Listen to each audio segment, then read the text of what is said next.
ដំណឹងបន្ទាន់សូមចូលរួមសៀចែករំលែកផងពុកម៉ែបងប្អូនកម្ពុជាបន្តមានភ្លៀងធ្លាក់ជាមួយនឹងផ្គររន្ទះនិងខ្យល់កន្ត្រាក់ចាប់ពីថ្ងៃទី29ខែឧសភាតទៅ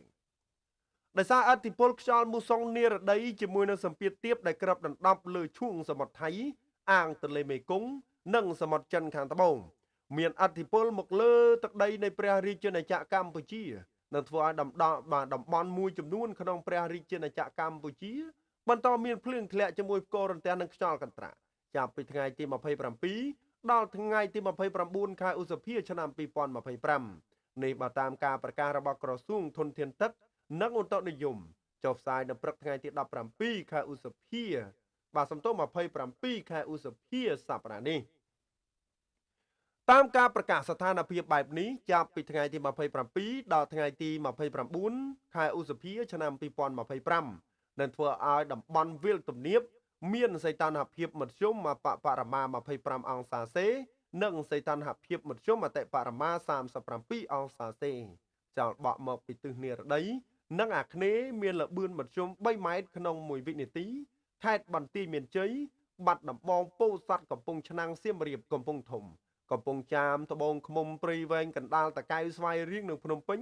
អាចមានភ្លៀងធ្លាក់ជាមួយផ្គររន្ទះនិងខ្យល់កន្ត្រាក់គ្របដណ្ដប់លើផ្ទៃដីប្រមាណ25%តំបន់ខ្ពង់រាបមានសីតុណ្ហភាពអបបរមាមធ្យម25អង្សាសេនិងសីតុណ្ហភាពមធ្យមអតិបរមា36អង្សាសេខ្យល់បក់មកពីទិសនិរតីនិងអាគ្នេយ៍មានល្បឿនមធ្យម4ម៉ែត្រក្នុង1វិនាទីខេត្តកំពង់ស្ពឺប៉ៃលិនឧត្តរមានជ័យព្រះវិហារក្រចេះស្ទឹងត្រែងរតនគិរីមណ្ឌលគិរីជួរភ្នំដងរែកនិងតំបន់ជួរភ្នំក្រវាញអាចមានភ្លៀងធ្លាក់ជាមួយផ្គររន្ទះនិងខ្យល់កន្ត្រាក់ក្របដណ្ដប់លើផ្ទៃដីប្រមាណ20%តំបន់មាត់សមុទ្រឯណោះវិញក៏មានសីតុណ្ហភាពមធ្យមអបបរមា25អង្សាសេនិងសីតុណ្ហភាពមធ្យមអតិបរមា36អង្សាសេខ្យល់បក់មកពីទិសនិរតីនិងបច្ឆិមមានល្បឿនមធ្យម3ម៉ែត្រក្នុង1វិនាទីខេត្តកោះកុងព្រះសីហនុកំពតកែបនិងជួរភ្នំបូកគោអាចមានភ្លៀងធ្លាក់ជាមួយផ្គររន្ទះនិងខ្យល់កន្ត្រាក់ក្របដណ្ដប់លើផ្ទៃដី25%រលកសមុទ្រមានកម្ពស់មធ្យមអបបរមា0.50ម៉ែត្រនិងកម្ពស់មធ្យមអតិបរមា